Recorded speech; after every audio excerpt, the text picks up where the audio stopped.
Vamos falar sobre a ideologia alemã. Eu separei o texto aqui. O que acontece com esse livro? Esse livro é muito importante.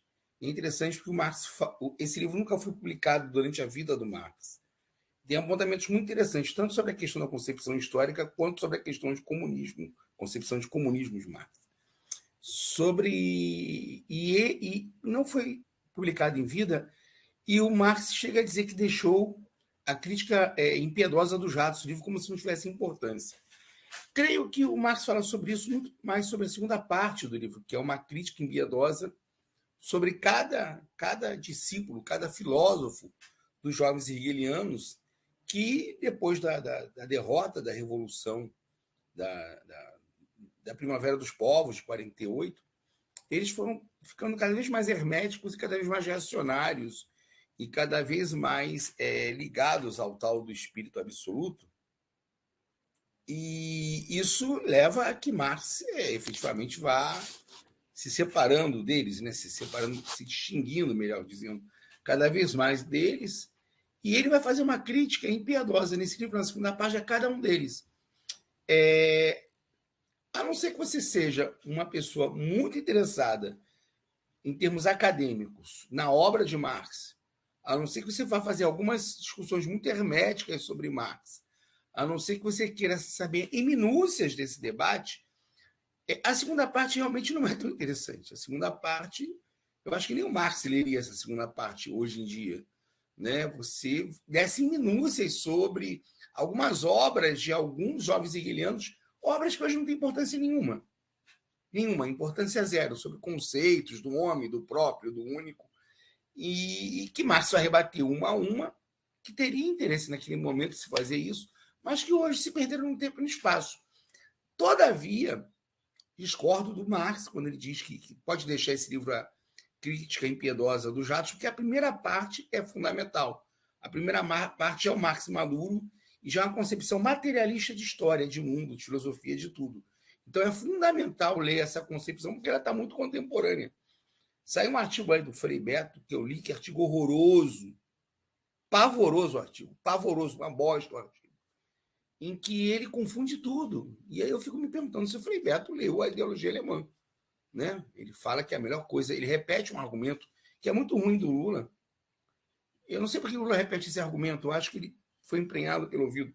Que ele diz que a melhor coisa que o comunismo fez foi melhorar as condições de vida do mundo europeu ocidental, né? Porque na competição com os países socialistas, as condições de vida da classe trabalhadora na Europa melhoraram. Isso é uma bobagem, isso é um truísmo. Isso é para quem não leu realmente a ideologia alemã. Porque Marx está falando das condições concretas e materiais de vida e do comunismo como um fenômeno universal. Se não for um fenômeno universal, não pode ser, e que ele não abre mão de ser um processo que esteja inserido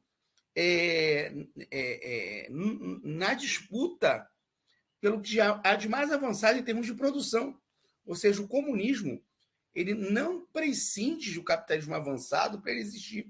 É impossível se pensar numa sociedade comunista, né, em termos universais, na revolução como algo vitorioso e que permaneça, sem que esse processo se dê nas sociedades políticas mais avançadas.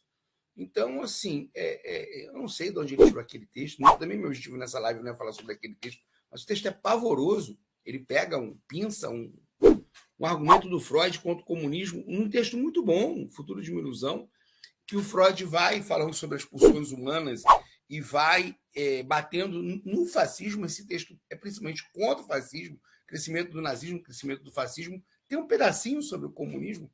E aí, para mim não, há um grande equívoco do Freud, porque ele começa a falar em natureza humana, e não existe uma natureza humana. O Marx, na ideologia alemã, ele vai descartando essa ideia, essa história de uma natureza humana, de uma consciência de eterno humana, de uma essência humana. Né? O Freud vai muito bem, usando a questão da pulsão para explicar o nazismo, vai muito mal quando fala da impossibilidade do comunismo por uma questão de uma consciência humana, de uma natureza humana egóica, né? que evitaria, assim, que de alguma forma se chegasse ao comunismo como se realmente houvesse essa natureza humana, como se a natureza e a consciência humana não fosse um produto histórico mutável sem um limite para essa mutação, entendeu? Então, o Marx é muito bom nesse texto da ideologia alemã, né? O texto do Freud de Munição é bem interessante, e o texto do Frei Beto é de chorar, é de falar assim, não, cara. Pô, pelo amor de Deus, argumento pré-jovem hegeliano, né? Estou citando o texto porque esse texto foi em tudo quanto é parte, e me mandaram, olha que texto bosta, né? Que texto bosta, texto bosta. No fundo, é um texto anticomunista, né? Dizendo que a melhoria das condições de vida não levam os trabalhadores para o comunismo, levam para o capitalismo. É sério isso? Então, o comunismo tem que ser uma bosta para todo mundo, né? É uma ideia meio doida, né? De que efetivamente uma pessoa que tem um produto de alta qualidade, um iPhone, vira burguês, né? Um bolsonarista não faria uma coisa pior do que o texto do Frei Beto. Vamos esquecer esse texto. Esse texto realmente me afetou muito de maneira muito negativa. Assim, gente, mas como é que pode alguém escrever isso e as pessoas reproduzirem? Na verdade, a gente tem um grande problema. Se lê pouco Marx hoje em dia no Brasil. Né? Então, as pessoas têm um Marx, cada um tem seu Marx, cada um carrega seu Marx. Numa teoria meio de recepção, né? Aquela coisa do Derrida,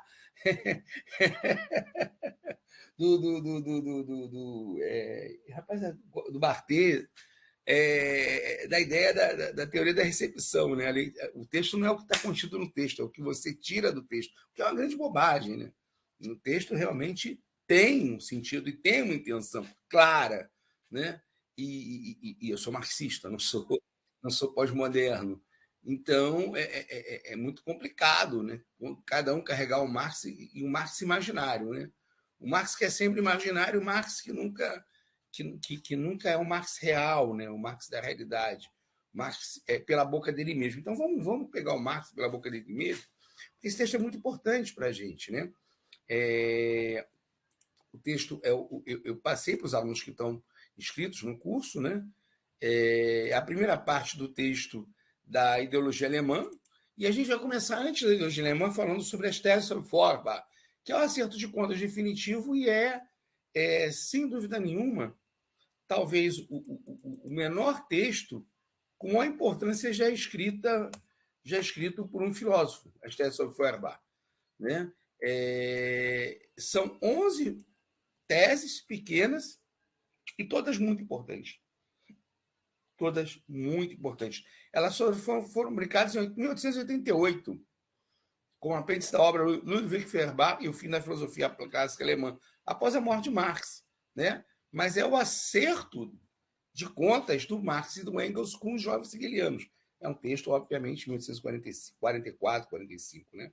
Então, assim, primeiro, a principal insuficiência de todo o materialismo até os nossos dias, o de Feuerbach incluído, é de que as coisas, a realidade, o mundo sensível, são tomadas apenas sobre a forma do objeto ou da contemplação, mas não como atividade sensível humana, praxis, não subjetivamente. Ou seja, o mundo também é o objeto do meu objeto, o objeto da minha observação.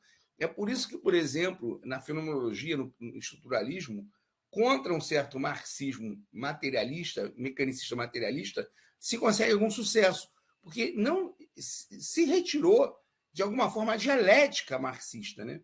Que é essa ideia do Hegel de superar o Kant, colocando o observador como objeto do objeto, ou seja, o observador, a ideia do observador também é uma praxis. Ela está em movimento, ela não é dada, pré-condicionada de uma vez por todas, né? Ele não é o ponto de partida. Então, o Marx ele vai retomar essa dialética hegeliana, vai colocar lá dentro do materialismo para poder vencer o materialismo, não só o materialismo mecanicista, mas vencer todas as formas de idealismo. Por isso aconteceu que o lado ativo foi desenvolvido em oposição ao materialismo pelo idealismo, mas apenas abstratamente, porque não reconhece o empírico mundo real. Pois que o idealismo, naturalmente, não conhece a atividade sensível real como tal. Feuerbach quer objetos sensíveis, realmente distintos objetos do pensamento, mas não toma a própria atividade humana como atividade objetiva.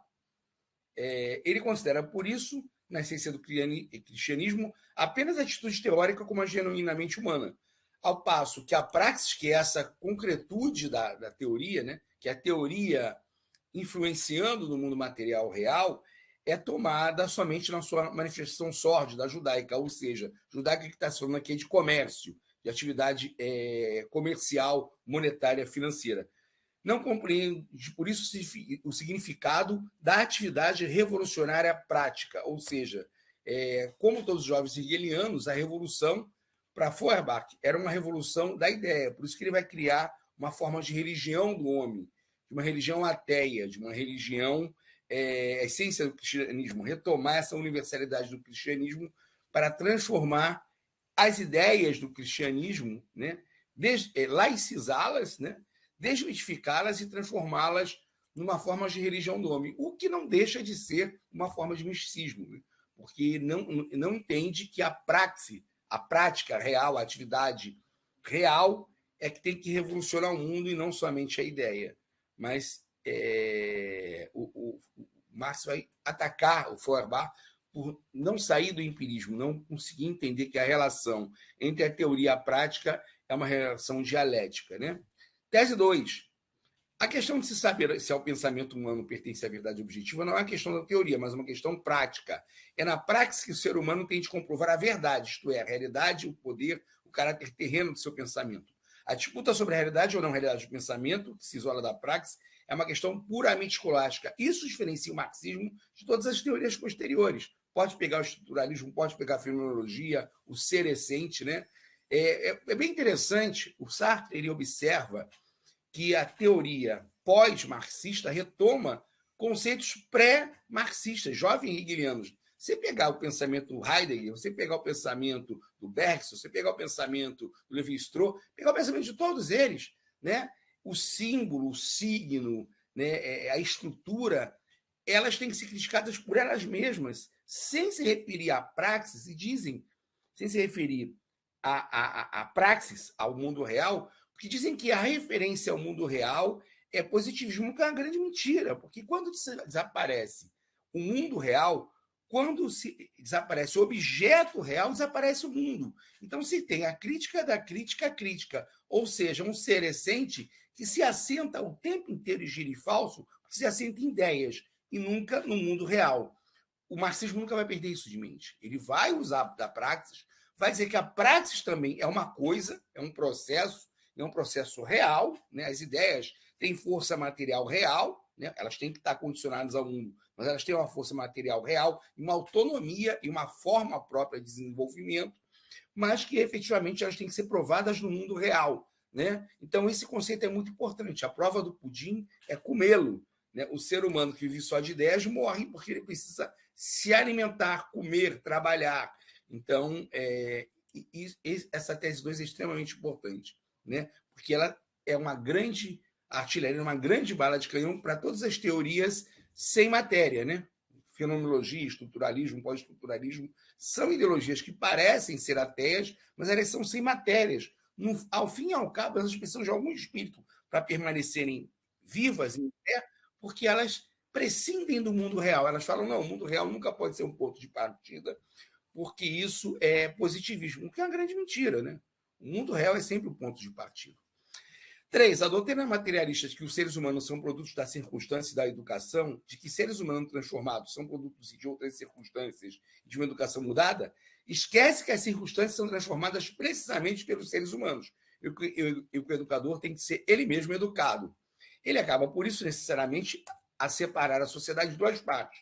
Uma das partes fica elevada acima da sociedade, por exemplo, Robert Owen. A coincidência do mudar das circunstâncias da atividade humana só pode ser tomada e racionalmente entendida como prática revolucionante. Aliás, isso é uma grande mentira, é uma grande ilusão nossa. Né? Tem muita gente que não entendeu Paulo Freire e acha que, efetivamente, a pedagogia do oprimido é uma forma de revolucionar o mundo apenas através da educação. Isso é mentira. O próprio Paulo Freire fala que numa sociedade de classes com divisão social do trabalho, a educação será uma educação classista.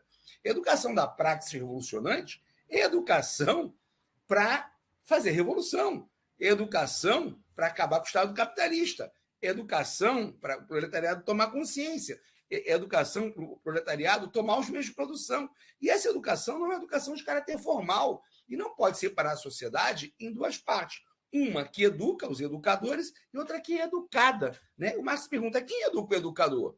Esse educador não tem ideias prévias, esse educador não está condicionado, esse educador não pertence a uma determinada classe social e não tem interesse de classe, então é bem interessante porque acaba com certas ilusões que muitos dos nossos têm.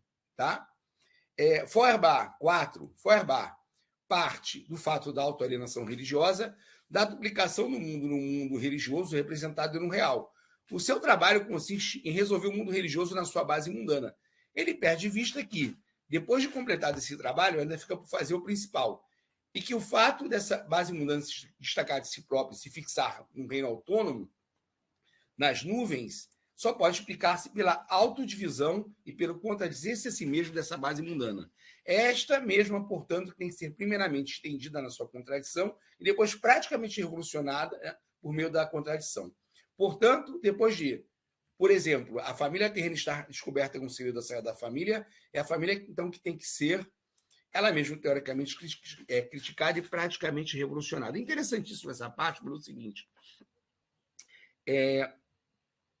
Muita gente acha que o marxismo é uma teoria anticlerical. O marxismo não é uma teoria anticlerical no sentido de estar voltada para a religião, não é isso. O marxismo não tem como objetivo acabar com a religião, embora a religião seja sempre uma automistificação, um auto-engano, um auto-engodo, uma auto-ilusão. Não é essa o objetivo do marxista do comunismo. Né? As pessoas leem A Religião é o Ópio do Povo, mas não leem o texto inteiro. E está aqui nas minhas aulas, podem procurar lá na aula sobre a crítica à filosofia do direito do Hegel. Eu não vou retomar isso, não vou entrar nessa explicação, é só pegar a aula, não sei se é a 2 ou a 3, e assistir, que eu falo sobre isso. Né? Você tem que resolver a contradição que cria essa cisão entre o mundo material e o mundo espiritual. A miséria das massas, a exploração, a divisão social do trabalho. Quando você ataca isso, quando você conseguir resolver essa questão, isso não quer dizer que você não vai combater a miséria religiosa e todas essas suas formas, mas não é combatendo a miséria religiosa que você consegue acabar com a miséria religiosa, é acabando com a miséria real. Quando você conseguir combater a divisão de classes, quando você fizer a Revolução Socialista, quando você acabar com a exploração do homem pelo homem, quando você acabar com a miséria na abundância, quando você acabar com a pobreza material e espiritual das massas, aí a religião tende a desaparecer. Né? Então, o objetivo não é atacar a religião, é atacar o capitalismo. Muita gente não entendeu. Está na crítica à filosofia do direito do Hegel e está na tese 4 sobre Feuerbach. Feuerbach 5, não contente com o pensamento abstrato, apela ao conhecimento sensível, Sinnlich Austung, mas não toma o mundo sensível como uma atividade humana sensível prática. Esse sensível do empírico, do materialismo mecanicista, não vê que até o conhecimento é dialético. Então, até a forma de eu ver o mundo, ela é condicionada. Então, o conhecimento também é uma praxis. O conhecimento não é uma relação estática entre o meu olho e um objeto. O objeto que me é dado, a compreensão desse objeto, vai estar num processo dinâmico em que esse objeto vai estar inserido numa estrutura de pensamento na minha cabeça que não me é herdada, como, por exemplo, é herdado o conhecimento das abelhas ou dos macacos. Né?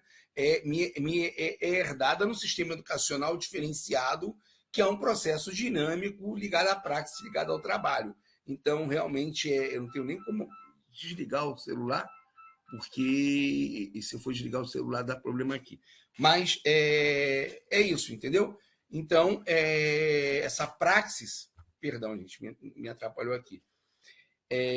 Essa praxis do conhecimento também é uma praxis derivada, é uma praxis ligada a um processo social. Então, não é uma relação puramente estática ou puramente empírica. Né? Existe o empírico, mas esse empírico é condicionado. E o Feuerbach não toma consciência disso. Né? O materialismo do Feuerbach continua sendo materialismo mecanicista, vulgar. Feuerbach resolve a essência religiosa na essência humana, mas a essência humana não é uma abstração inerente a cada indivíduo. Na sua realidade, é o conjunto das relações sociais. Marx mata essa história de essência humana. Né? Essência humana não existe. Essência humana é o processo de construção da humanidade, é o processo social de construção de seres humanos. Né? Feuerbach, que não entra na crítica dessa essência real, é por isso obrigado, ou seja, para o Marx, a essência humana é uma essência histórica. Não existe uma pré-essência humana. Voltando a falar... O Feuerbach, voltando a falar do Feuerbach, e até ligando novamente no Frei Beto, né, você tem que abstrair esse indivíduo do processo histórico e fixar o sentimento religioso por si e pressupõe um indivíduo abstratamente, isoladamente humano. Esse indivíduo é um indivíduo permanente. Esse indivíduo, né, é um indivíduo adâmico, não é um indivíduo histórico. Então, é um indivíduo humano que você o fixa e utiliza ele para vários argumentos, né? Para vários argumentos. Então,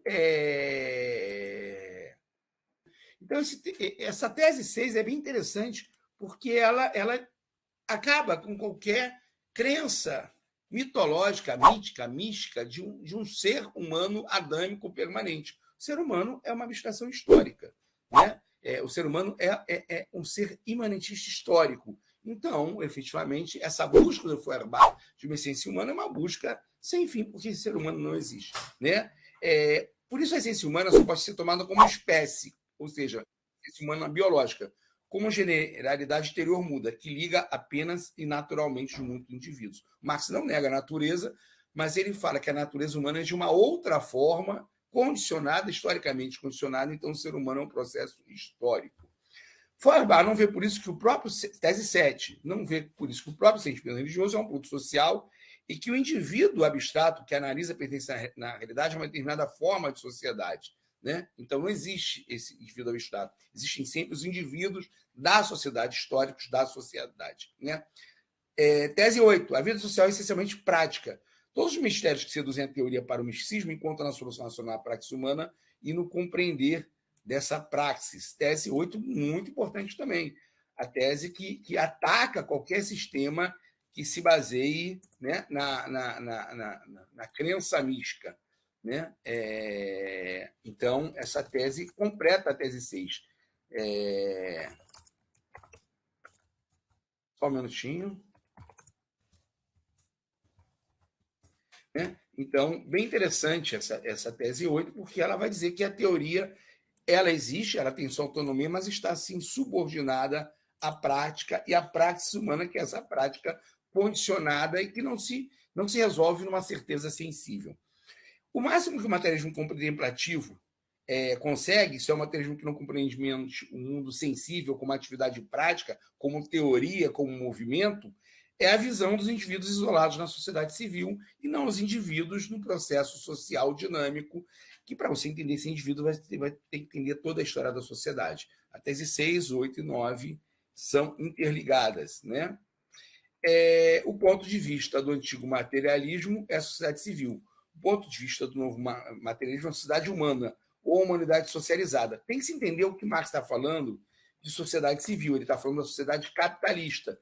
E aí a gente tem que voltar àquela aula sobre tanto a aula dos manuscritos econômicos filosóficos e da crítica à filosofia do direito, quanto principalmente a aula sobre a questão judaica, em que o Marx ele vai colocar essa questão da sociedade civil, que ele vai atacar a crença no Estado como universal que resolve as contradições. Então ele vai mostrar que essa sociedade civil capitalista ela é uma esfera política na qual as contradições, em lugar de serem sanadas, as contradições elas são expressas através de um Estado em contradição de classe. Então, Marx vai dizer o seguinte: no ponto de vista materialista, isso não pode ser o ponto de chegada, é mais um dos pontos, não único de partida, mas mais um dos pontos de partida para chegar a uma sociedade humanizada.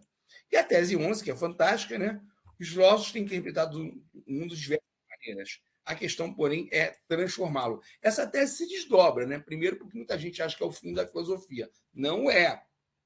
Não é. Para você transformar o mundo, você tem que primeiro interpretar. Ele não está dizendo que não tem que interpretar. Os filósofos se acomodaram apenas a interpretar. Ele está falando de uma praxis revolucionante. Então, uma praxis revolucionante, você tem que entender o processo para, através do entendimento desse processo, atuar e revolucionar. Então, uma explicação rápida sobre as teses. A aula não é sobre as teses, né? Já levei 30 minutos só explicando as teses, agora a gente vai entrar realmente na ideologia alemã, né? Que é um livro fantástico, né? Até agora os homens formaram sempre ideia, e eu vou realmente fazer uma aula lendo as 30 páginas que eu separei, eu reduzi algumas coisas, e comentando, né? Prefácio. Até agora os homens formaram sempre ideias falsas sobre si mesmos. sobre aquilo que são ou deveriam ser.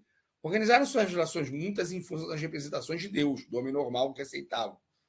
Estes produtos do seu cérebro acabaram por os dominar. Apesar de criadores inclinarem-se perante as suas próprias criações, ou seja, o ser humano virou criação da sua criação, né? Nós criamos o Deus à nossa imagem e semelhança, e não o contrário. E ficamos presos a essa criação nossa.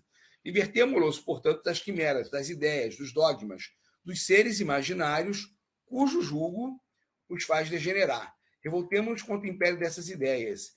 Ensinamos os homens a substituir essas ilusões por pensamentos que correspondem à essência do homem. Afirma um. A ter perante eles uma atitude crítica, afirma outro. A tirá-las da cabeça, diz um terceiro, e a realidade existente desaparecerá. Aí já a crítica à filosofia hegeliana, dizendo que a filosofia hegeliana está atacando esses fantasmas no pensamento, e não a praxe que cria esses fantasmas. Estes sonhos inocentes e pueris formam o núcleo da filosofia atual dos jovens hegelianos. Na Alemanha, são não só acolhidos pelo público no misto de respeito e pavor corno, ainda representado pelos próprios heróis filosóficos, com a solene convicção de que tais ideias de uma virulência criminosa constituem para o imundo, não o imundo, para o mundo um perigo revolucionário. Primeiro volume desta obra propõe a desmascarar estas ovelhas que se julgam lobos, que são tomados como lobos, mostrando que seus maridos apenas repetem, numa linguagem filosófica, as representações dos burgueses alemães, que suas fanfarronadas se limitam a refletir a pobreza lastimosa da sociedade alemã. É bom colocar o seguinte: o Marx dizia que os alemães faziam na teoria o que os outros povos faziam na prática, que a filosofia alemã representava a filosofia francesa na teoria, porque os alemães não tinham força suficiente para fazer a revolução na prática. Então, eles abriam mão da revolução para fazer essas revoluções apenas em termos teóricos, né? Mas vamos ao texto do Marx. As premissas que partimos não constituem bases arbitrárias nem dogmas, são antes bases reais que só é possível abstrair no âmbito da imaginação. As nossas premissas são os indivíduos reais, as suas ações e suas condições materiais de existência, quer se trate daquelas que encontrou elaboradas quando do seu aparecimento, quer das que ele próprio criou. Essas bases são, portanto, verificáveis por vias puramente empíricas. A primeira condição de toda a história humana é, evidentemente, a existência de seres humanos vivos. O primeiro estado real que é constituído pela complexidade corporal desses indivíduos e as relações que ele abriga com o resto da natureza. Toda a historiografia deve necessariamente partir dessas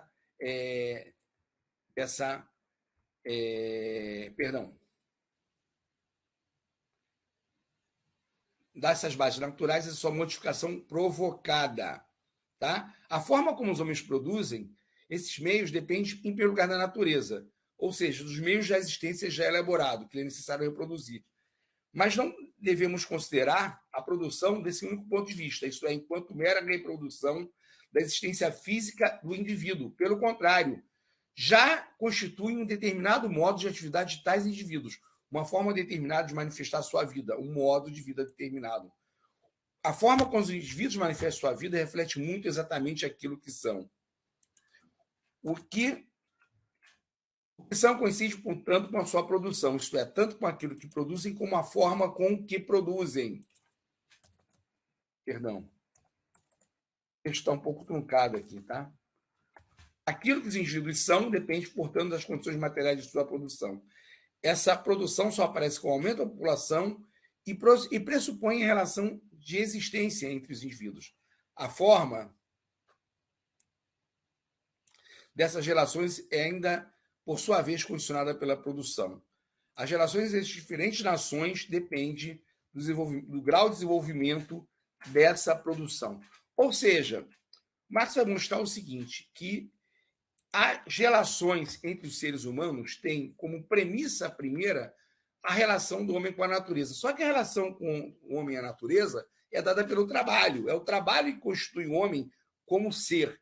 E o trabalho é sempre social, o trabalho nunca é individual. Então, a essência do homem é o modo como o homem se organiza em sociedade através do trabalho.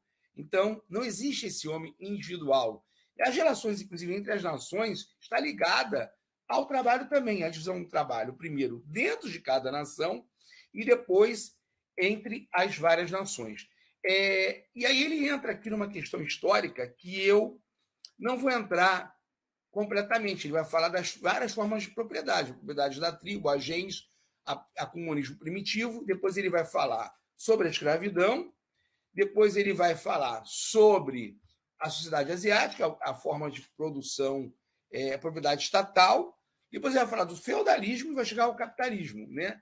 Eu prefiro falar sobre essa parte desse texto quando eu dou uma aula sobre a origem da propriedade privada da frente do Estado, que está explicado em minúcias. Mas, de qualquer maneira, o Marx vai mostrando aqui o seguinte: a história do homem é a história do trabalho, da divisão do trabalho e da propriedade privada dos meios de produção.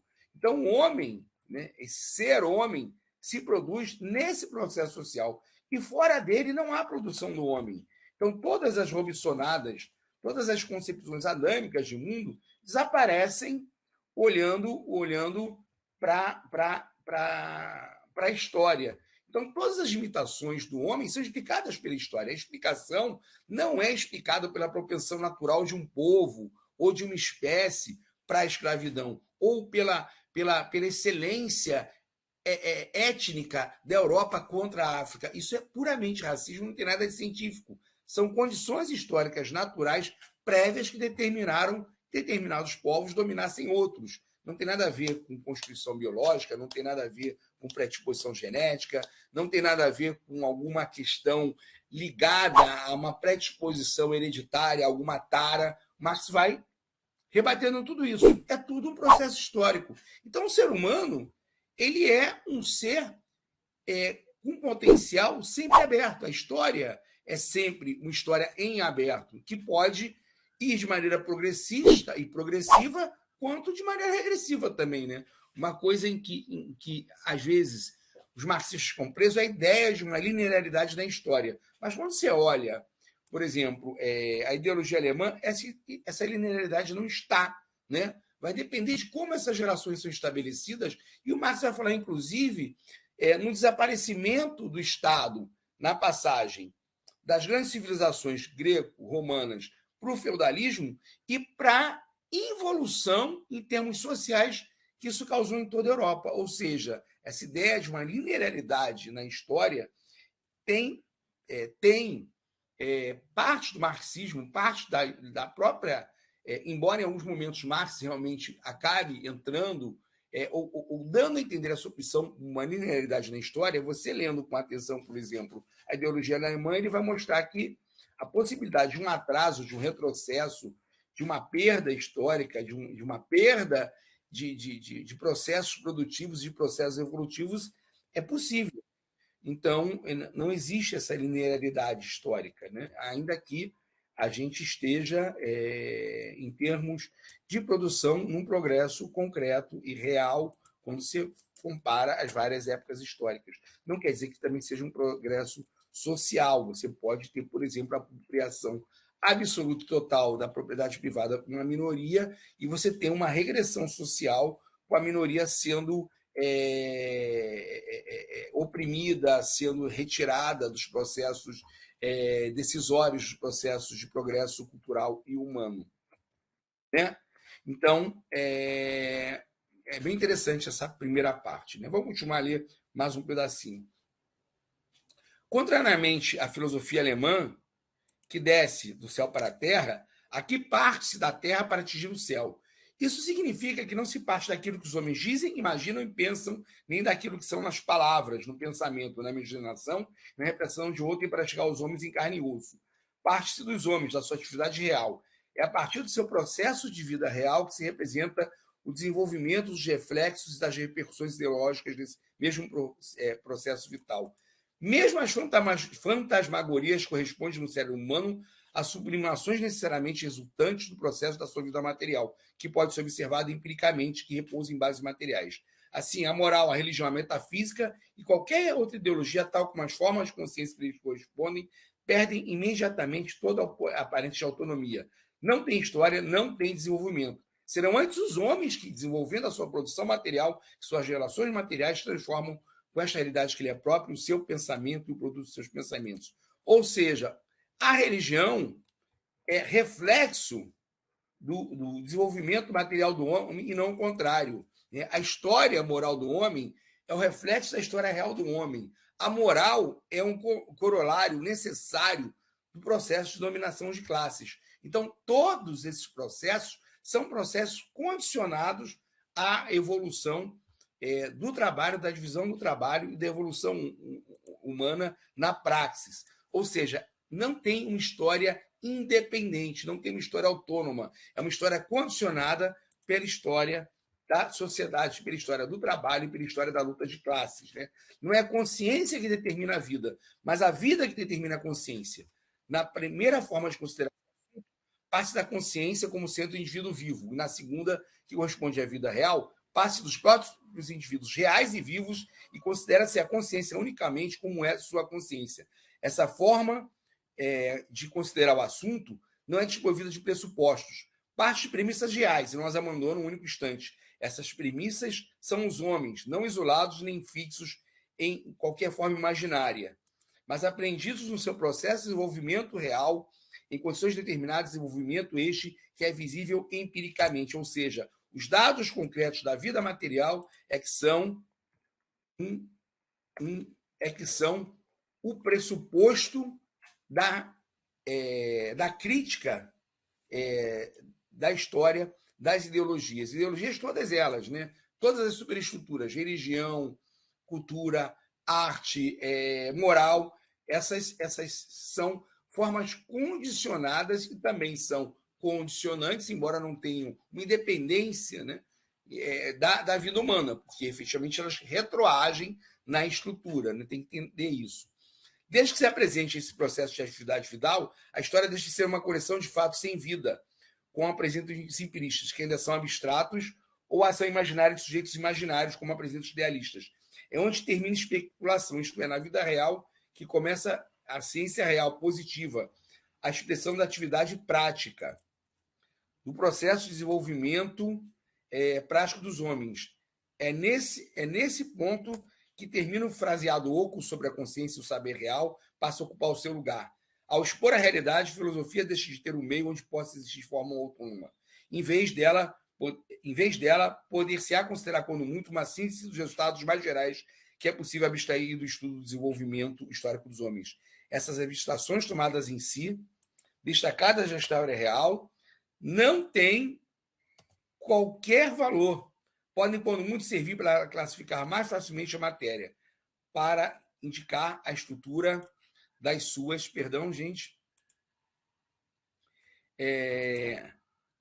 sucessão das suas estratificações particulares, mas não dão de forma alguma, como a filosofia, uma receita, um esquema geral, segundo o qual se possam acomodar épocas históricas. Pelo contrário, a dificuldade começa precisamente quando se inicia o estudo e a classificação dessas matérias, que se trate de uma época passada, de uma época presente. Né? Então, assim, o Marx está dizendo que a filosofia não pode ser uma abstração do mundo real, incluindo os marxistas, né?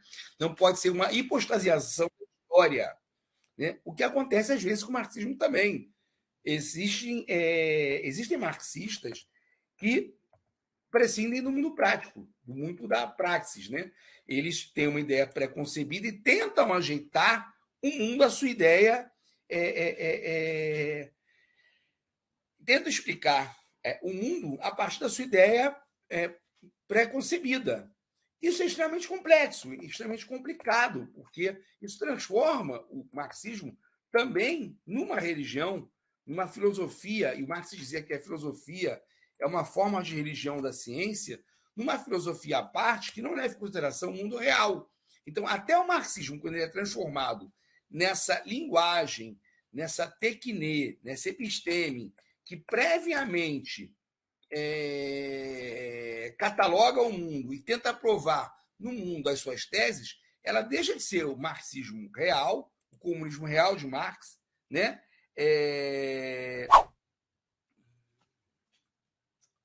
Perdão, gente. Perdão. Então, quando até o marxismo se transforma nessa hipostasiação, nessa teoria à parte, nessa teoria que tenta se provar como fato, elidindo os fatos reais, ela deixa de ser marxismo. Marxismo não é isso. Marxismo não é mais uma impostasiação, não é mais uma religião, não é mais uma ideologia nesse sentido falso e abstrato, que tem que se impor à realidade, né, passando por cima da realidade. Então, efetivamente, a gente tem aqui uma questão que é de que Marx diz que a ideia, a estrutura prévia não pode impor a realidade, mas a verdadeira dialética é pegar a realidade, conceituar essa realidade e, através dos fatos, criar uma teoria. Né? Você juntar os fatos não com coisas desconexas, teorizá-los, tentar entendê-los na sua estrutura e na sua dinâmica. Efetivamente, isso é dialética. Entender os fatos na sua estrutura e na sua dinâmica, criar uma teoria a partir dos fatos, criar um sistema a partir dos fatos, é dialética. Beleza. O que não é dialética? Você tem um sistema e tentar impor esse sistema aos fatos. Né? Aí você tem uma hipostasiação da realidade e você vai na realidade só para provar a sua teoria. E, não obstante, muitas vezes a teoria não seja provada na prática, né? O que acontece, infelizmente, com muitos dos ditos marxistas. Né? A libertação, por exemplo, e aí ele vai mostrar que a libertação é um fato histórico e não um conceito, é um fato histórico material que tem que ter pré-condições materiais, ou seja, quando você vai fazer análise de conjuntura, você faz a análise de conjuntura da realidade, não a análise de conjuntura da sua cabeça. Um exemplo. Tem muita gente dizendo que o Lula tem que ir para a esquerda. Ontem, aquela jornalista, esqueci o nome dela, agora não vai vir na minha cabeça, a Lacombe, Miri Lacombe, estava dizendo que o Lula tinha que demitir o ministro da Fazenda. E aí pegou um argumento jurídico falso, né? Mesmo que fosse verdadeiro, e não teria nada a ver, dizendo que seria constitucional porque o ministro estaria passando por cima da Constituição ao aprovar juros maiores que 12% ao ano. Aí ela demonstrou desconhecimento de muitas coisas. Além de desconhecimento de análise de conjuntura, ela demonstrou um desconhecimento absurdo de direito. Né? Isso é um grande problema dos jornalistas e das jornalistas. Saem falando sobre tudo sem pesquisar. Né? Aquilo foi considerado já pelo STF, né? Um postulado geral, uma regra geral, inaplicável, inclusive, né? Que deveria ter sido aperfeiçoada através de uma lei, né? De uma lei, não sei se é ordinária ou não, acho que é ordinária, mas não importa. Mas essa lei nunca foi editada e acabou que esse parágrafo da Constituição foi revogado. Não existe essa história, infelizmente, de juros de 12% ao ano. Né? Infelizmente, no Brasil, o anatoicismo realmente está liberado.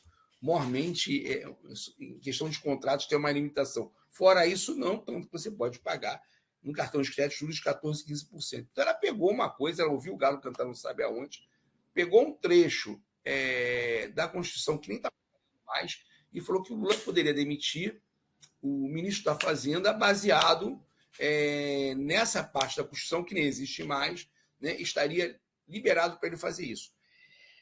Assim, gente, eu sou contra o ativismo judicial. Eu acho que a gente não tem que ficar dependendo só do STF. Se a gente tivesse um momento aqui de correlação de forças, de botar 150 mil pessoas em Brasília, fazer um ato contra o Campos Neto e exigir a renúncia dele, eu já estava comprando minha passagem agora. Eu já estava juntando aqui dinheiro com todo mundo para mandar 50 anos para Brasília para pressionar pela queda do Campos Neto. Se a gente tivesse uma correlação de forças no Congresso pró-Lula, eu estaria pressionando para revogar a lei da autonomia do Banco Central. Né? Mas a correlação de forças falou outra coisa. Né? Falou outra coisa. E, infelizmente, a lei também falou outra coisa. Então, isso é uma forma de mostrar o que é uma hipostasia de um pensamento. Eu tenho um pensamento na minha cabeça e dane-se os fatos. Dane-se a correlação de forças, dane-se o Congresso, dane-se a força do STF. Né? Eu apelo, ao mesmo tempo que eu falo que o Lula tem que ter força, eu apelo para o ativismo judicial, já que o STF vai ter que corroborar uma atitude do Lula que vai contra uma lei que está em vigor. Né? Eu faço uma salada danada. E os fatos, né? Você olha o texto, muita gente, não, o texto maravilhoso. Tá, mas e os fatos? Né? Volto a dizer, eu não sou estruturalista, não sou fenomenologista, não sou pós-estruturalista. Os textos em si, voltando às teses sobre Feuerbach, sem correlação no mundo, ele vale muito pouco. Né? A materialidade do texto tem que ser provada na praxis. Então, é um texto que para a praxis não faz sentido nenhum.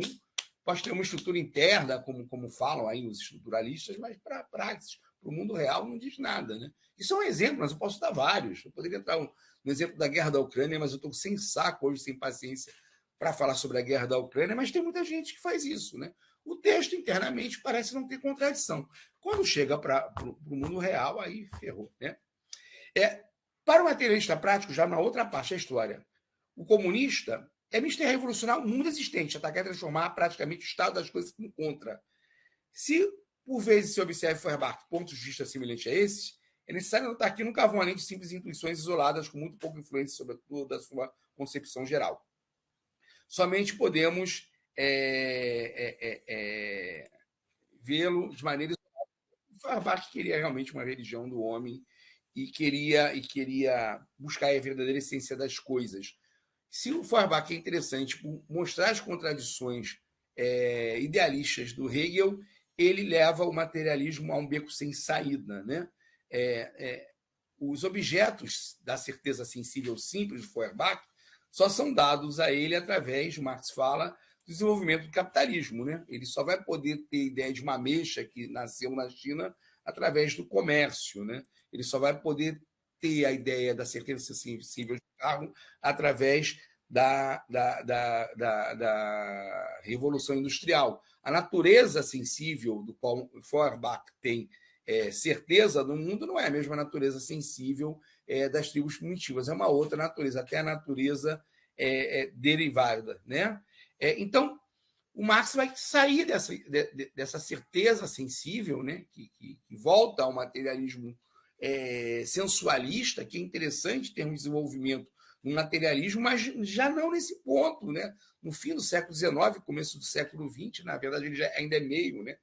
Meio do século XIX, início do século XX, esse materialismo sensualista que está assim, surgindo contra o idealismo, ele já foi superado. Né? A dialética do Hegel ela ajuda a superar isso. E, embora seja uma dialética idealista, você pode voltar essa dialética idealista contra ela mesma, porque a estrutura dela é toda materialista. Ela pode prescindir dos seus pressupostos idealistas para funcionar. E o Marx percebe isso e pega essa dialética hegeliana, né? Do objeto, da sensibilidade como um processo, da praxis como um processo social, humano. Então, ele vai dizer, olha, essa certeza sensível não toma a ideia de que o homem é objeto do objeto, é um epifenômeno. Ele não é o ponto de partida do conhecimento, né? E nem a certeza dele é o ponto de partida do conhecimento. A certeza sensível dele também é um processo social. Então, Marx ele nota isso, então ele ultrapassa o Feuerbach. Né? Então, ele vai escrever aqui. Relativamente aos alemães, se julgam desprovidos de qualquer pressuposto, devemos lembrar a existência de um primeiro pressuposto de toda existência humana. E, portanto, história é saber que os homens devem estar em condições de poder viver a fim de fazer história. Mas para viver, antes de mais, beber, comer, ter um teto onde se abrigar, vestir-se, etc. O primeiro fato histórico é, pois, a produção dos meios que permitem satisfazer as necessidades, a produção da própria vida material. Trata-se aqui de um fato histórico, uma condição fundamental de toda a história, que é necessário, tanto hoje como há milhares de anos, executar dia a dia, hora a hora, a fim de manter os homens vivos. Mesmo quando a realidade sensível se reduz a um simples pedaço de madeira, ao mínimo possível, como em São Bruno, essa mesma realidade implica atividade que produz o pedaço de madeira. Em qualquer concepção histórica, é primeiro necessário observar esse fato fundamental em toda a sua importância e extensão e colocar no lugar que lhe compete. Ou seja, os homens precisam produzir para existir. Né? A produção da ferramenta que produz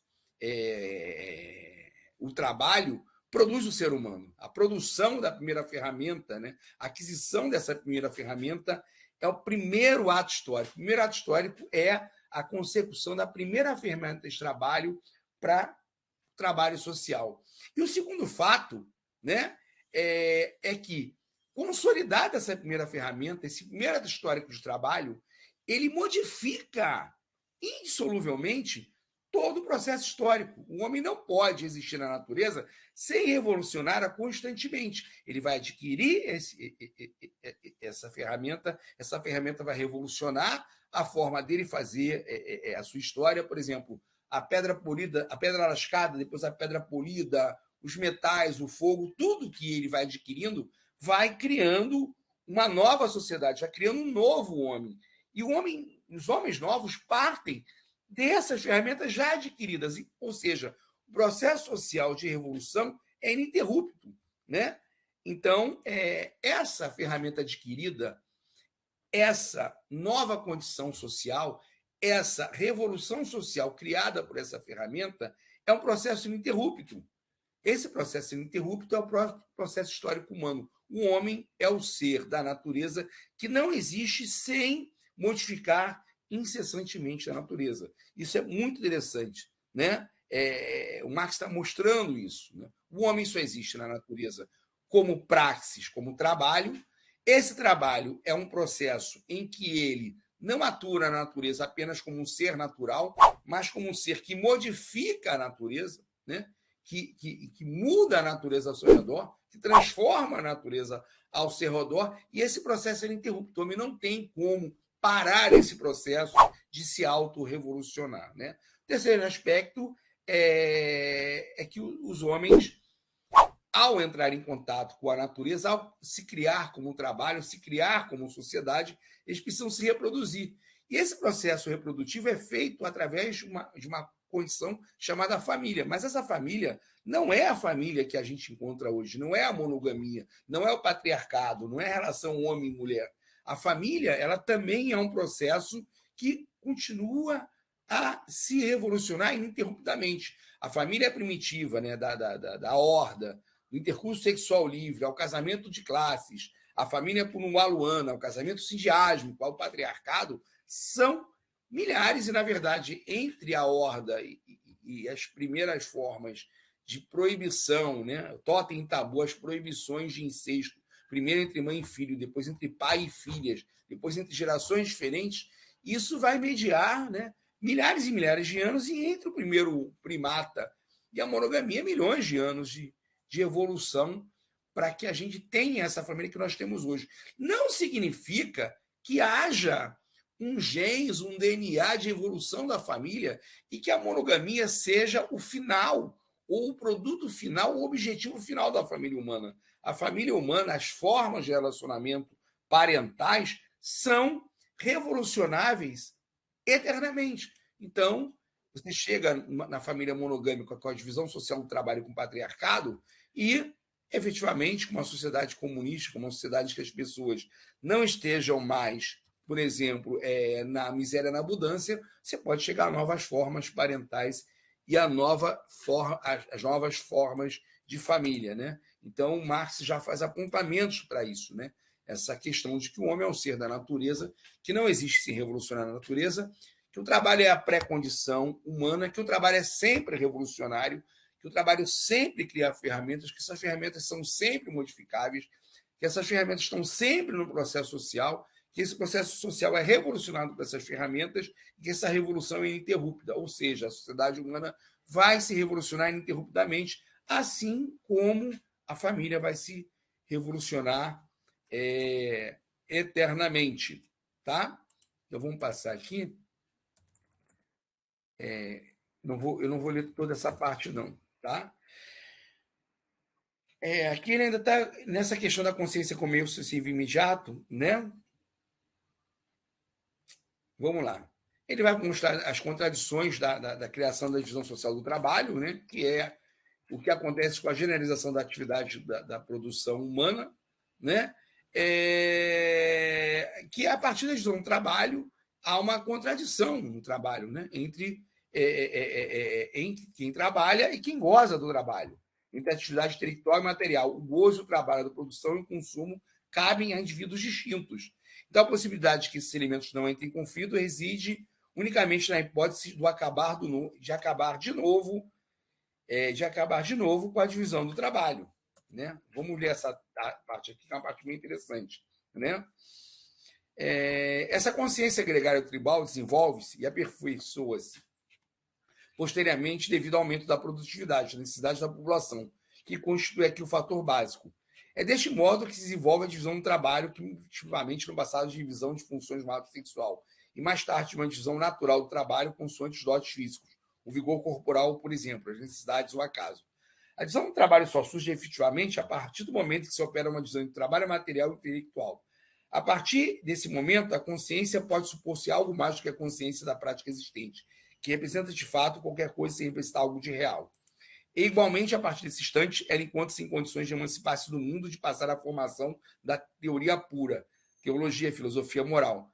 Mas mesmo quando essa teoria, essa teologia, essa filosofia, essa moral entra em contradição com as relações existentes, isso deve-se apenas ao fato de as relações sociais existentes terem entrado em contradição com a força produtiva existente. Aliás, o mesmo pode acontecer numa determinada esfera nacional, porque, nesse caso, a contradição produz-se não no interior da esfera nacional, mas a consciência nacional a prática das outras nações. Quer dizer, entre a consciência nacional de uma determinada associação e sua consciência universal. Por exemplo, o colonialismo, a libertação das jovens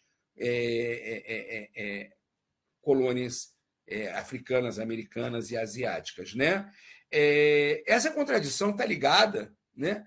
Porque na divisão social do trabalho você vai ter uma cisão entre a atividade intelectual e material, o gozo do trabalho, a produção e o consumo, cabem indivíduos distintos, a classes sociais distintas. Então, as fantasmagorias, as teorias criadas, são criadas para perpetuar essa condição, para perpetuar a escravatura, para perpetuar a servidão, para perpetuar a exploração de classes. Né?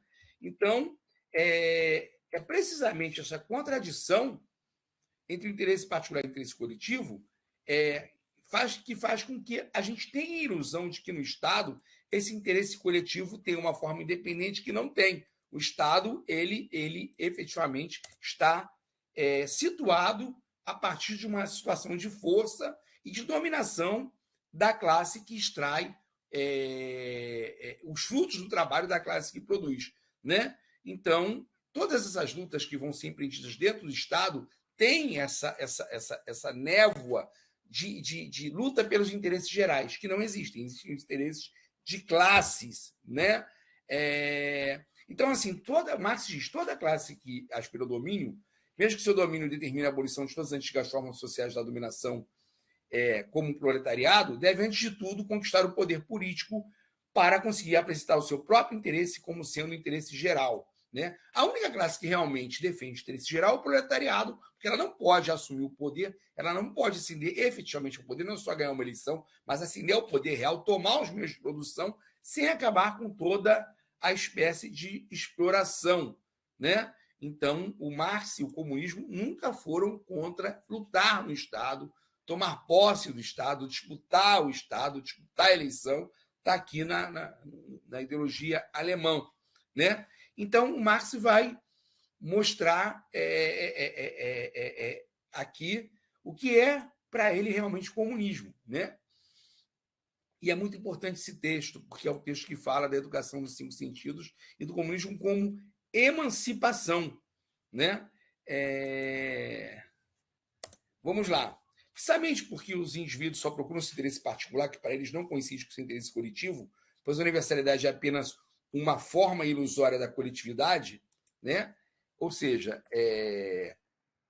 essa universalidade é uma universalidade de caráter burguês, de caráter burocrático, de caráter de setores da sociedade, não do universal.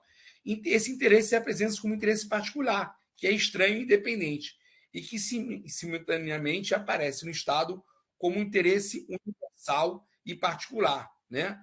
Isso vai levar esse dualismo da democracia. Né? A democracia é apresentada como uma espécie de interesse geral, mas, na verdade, dentro da democracia, o que se tem é o embate entre interesses de classe antagônicos. Né? Por outro lado, o combate prático desses interesses particulares se chocam constantemente realmente com os interesses coletivos ilusoriamente coletivos, torna-se necessária intervenção prática e refreamento através do interesse universal ilusário sobre a forma de Estado. O Estado ele vai coibir a luta de classe, ele vai evitar que a luta de classe chegue a seu final, ele vai evitar que a burguesia e o proletariado entrem num combate aberto. A luta de classe continua, mas não chega ao combate aberto. Na democracia burguesa, os burgueses farão tudo, menos sair das costas do proletariado, menos deixar de explorar a mão de obra proletária, menos deixar de sugar coletivamente toda a classe trabalhadora. Aí o Marx agora vai falar da sociedade comunista, é uma das poucas vezes que ele fala realmente de uma sociedade comunista do futuro.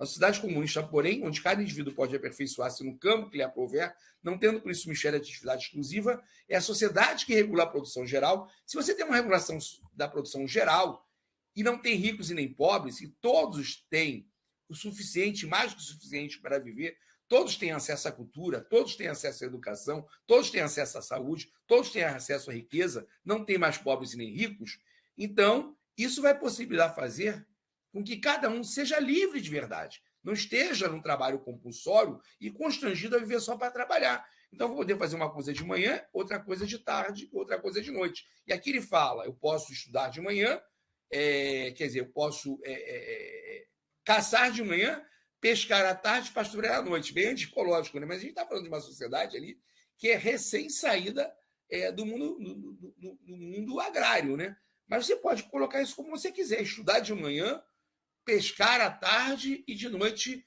ser cantor de ópera, né? E hoje ser cantor de ópera e amanhã ser, sei lá, jogador de futebol. Uma sociedade em que as pessoas não estejam constrangidas a ter só um campo de atuação, porque se não tiver esse campo de atuação específico imposto pela divisão social do trabalho, não podem viver. E o pior, tem que viver o tempo inteiro para esse campo de atuação sem poder viver, porque tem que trabalhar 12, 13, 14 horas por dia para sobreviver. Não, professor Luciano. Mas a jornada de trabalho no máximo é de 8 horas. Entre aspas, né? 8 horas mais um ônibus, mais um horário de almoço, 12, 13 horas. Por exemplo, tem a lei agora da enfermagem que a gente lutou para aprovar 6 horas no máximo por dia. Mas nada obsta que os enfermeiros tenham duas matrículas, ou seja, tem gente trabalhando 12 horas. A gente fez uma luta progressista, mas muitos dos atendentes, técnicos de enfermagem não têm salário suficiente, vão trabalhar 12. Vão trabalhar 6 em cada trabalho e trabalhar 12 porque precisam sobreviver. Então, na verdade, aquela lei que seria para dar liberdade para as pessoas não dá, porque a sociedade não está organizada de maneira que garanta a sobrevivência de todos com prosperidade. Comunismo é isso, a sobrevivência de todos com prosperidade espiritual, inclusive. Mas está falando de riqueza espiritual, das pessoas poderem ser artistas, para as pessoas poderem ser cientistas, para as pessoas poderem viver até o momento do ócio, o momento do amor. Mas está falando de emancipação humana. Quem vê contradição entre a questão social e a questão individual em Marx não leu essa parte, né? Poder social quer dizer a força produtiva multiplicada, que é devida à cooperação dos diversos indivíduos, a qual é condicionada pela divisão do trabalho, não se lhes apresenta como seu próprio poder conjugado. Só no comunismo vai ser assim. Por essa colaboração não é voluntária e sim natural. Antes de surgindo como um poder estranho, natural no sentido histórico, né? Se do lado fora deles, o qual não conhece nem a origem nem o fim que se propõe, que não podem dominar, já que esse poder é da classe dominante, é hierarquicamente dado à classe dominante e jogado sobre a costa do proletariado, de tal forma atravessa uma série particular de frases e estágios de desenvolvimento, tão independente da vontade e da marcha da humanidade, que é, na verdade, ela quem dirige essa marcha da humanidade, ou seja, essa minoria é que dirige a marcha da humanidade. A humanidade não tem o poder de dirigir seu próprio destino, né? Esse processo alienado de uma classe dominante, minoritária e pequena, que dá a direção à vida de toda a humanidade, que é dona da nossa vontade, faz com que esse poder não seja estranho, que a gente não pense nesse poder. Essa alienação, para que nossa posição seja compreensível para os filósofos, só pode ser abolida mediante duas condições práticas. Para que se transforme num poder insuportável, quer dizer, num poder contra o qual se faça uma revolução, é necessário que tenha dado origem a uma massa de homens totalmente privados de propriedade, que se encontrem absolutamente em contradição com o mundo de riqueza e de cultura com existência real. Ambas as coisas pressupõem um grande aumento da força produtiva, isso é, um estágio elevado de desenvolvimento. Por outro lado, o Marx nunca falou que era para distribuir pobreza, tá? Repartir riqueza. Estágio avançado de desenvolvimento. Você tem que produzir riqueza em tal forma contraditória com a pobreza material, e é uma pobreza relativa, a gente não está falando de miséria, pobreza material pode ser relativa, eu posso ser pobre se olhando uma minoria que me explora muitíssimo, né? Eu tenho que ter essa riqueza sendo produzida e o desejo da grande massa de também ter essa riqueza, não ter essa riqueza para acumular, mas gozar dessa riqueza socialmente, gozar dessa riqueza coletivamente. Por outro lado, o desenvolvimento das forças produtivas já implica que a existência empírica atual dos homens decorra no âmbito da história mundial, não da via local, é uma condição prática, prévia, absolutamente indispensável, pois sem ele apenas se generalizará a penúria. Ou seja, Marx nunca falou que é para distribuir pobreza, que é só para distribuir salário, que é só para repartir a penúria. Ele está dizendo isso aqui, claramente. Né? Porque com a pobreza recomeçará paralelamente a luta pelo indispensável, cair-se-á fatalmente na justiça interior. Ela constitui uma condição sine qua non, pois é unicamente através desse desenvolvimento universal das forças produtivas que é possível estabelecer um intercâmbio universal entre os homens e porque, deste modo, o fenômeno da massa privada de propriedade pode existir simultaneamente em todos os países, concorrência universal, tornando cada um deles dependente das perturbações restantes, fazendo que, finalmente, os homens empiricamente universais vivam de fato a história mundial em vez de serem indivíduos vivendo numa esfera exclusivamente local. Ou seja, o socialismo, o comunismo é um processo internacional universal. A gente tem que lutar por uma revolução socialista em todos os países. O que acontece na Patagônia, o que acontece no Afeganistão, o que acontece na Palestina interessa a mim, comunista do Brasil. O comunismo, se não, sem ser isso, o comunismo só poderá existir como fenômeno local. E aí uma boa discussão, um bom ponto de partida para discutir o problema do socialismo num país só, na antiga União Soviética. Porque o Marx dizia, olha, o socialismo num país só não sobrevive, em disputa com o mundo inteiro capitalista. Porque olha o que ele fala aqui, na 3, qualquer ampliação das trocas aboliria o comunismo local. Você está numa luta de classe, da mesma maneira que você está numa divisão social do trabalho local, internacional, você está numa luta de classe local, numa disputa internacional de luta de classes. Todos os países contra o seu país, contra o seu socialismo. Embora Marx não tenha falado isso pensando na União Soviética, é bem interessante esse texto para a gente olhar a história da União Soviética e tentar entender esse processo de um país que faz uma revolução e fica isolado. Né? As forças das relações humanas não poderiam se desenvolver como forças universais e, portanto, insuportáveis, continuando a ser simples circunstâncias motivadas por superstições locais, o que acontece muitas vezes com lutas locais que nunca colocam como perspectiva a superação do capitalismo, mas apenas a resolução dos problemas locais. Né? Qualquer ampliação de trocas ampliaria o comunismo local. O comunismo só é empiricamente possível com a ação rápida e simultânea dos povos dominantes, que pressupõe o desenvolvimento universal das forças produtivas e as trocas universais mundiais que estejam extremamente ligadas. Ou seja, quanto mais o mundo for universal, mais universal será a luta pela emancipação do comunismo. O comunismo não é um Estado que deva ser implantado, nem ideal que a realidade deve obedecer. Chamamos comunismo um movimento real que acaba com o atual estado de coisas. Esse trecho é muito interessante. Esse trecho fala tanto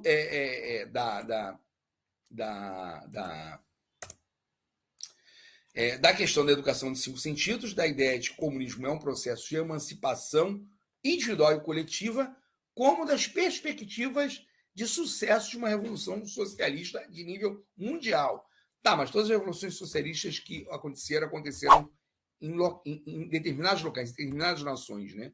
Tem inclusive a ideia do desenvolvimento desigual e coordenado do capitalismo que levaria um óbice a esse desenvolvimento universal paralelo de todos os países e que acentuaria essa necessidade da luta a nível local. Essa é uma das grandes discussões do marxismo. Né? Se é efetivamente possível essa revolução universal ou se o comunismo teria que ser um evento local, um processo cada vez maior, que se não fosse simultâneo, fosse concomitante, fosse crescente e que levasse ao fim e ao cabo uma revolução universal. Essa é uma grande questão.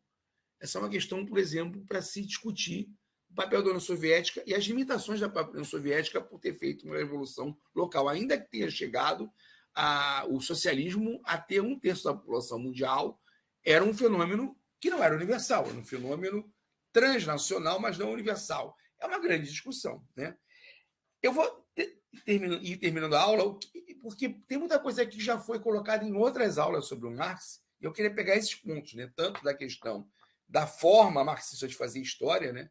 Do trabalho, da praxis como pré-condição de fazer história, do mundo empírico como ponto de partida, da divisão social do trabalho como processo ininterrupto de evolução do homem e da família e da produção, das pré-condições para a existência do comunismo como emancipação individual e coletiva. Só tem uma outra parte, né, que eu gostaria de ler aqui, que é da consciência dominante de uma sociedade, né? Que é essa aqui, né? A classe que dispõe dos meios de produção material dispõe igualmente dos meios de produção intelectual, de tal modo que o pensamento daqueles a que são recusados os meios de produção intelectual está submetido igualmente à classe dominante. Os pensamentos dominantes são apenas expressão ideal das relações materiais dominantes concebidas sob a forma de ideias e, portanto, as expressões de relações que fazem de uma classe a classe dominante. Dizendo de outro modo, são as ideias do seu domínio, ou seja, o pensamento dominante de uma sociedade são os pensamentos da classe dominante. Então, isso é um grande problema. Como a gente consegue fazer, né, uma revolução se a gente tem uma sociedade que está submissa ao fetiche e alienação? Essa é uma grande questão. E é um grande problema que só pode ser resolvido com um praxe revolucionante. Não é um problema só, não é só um problema de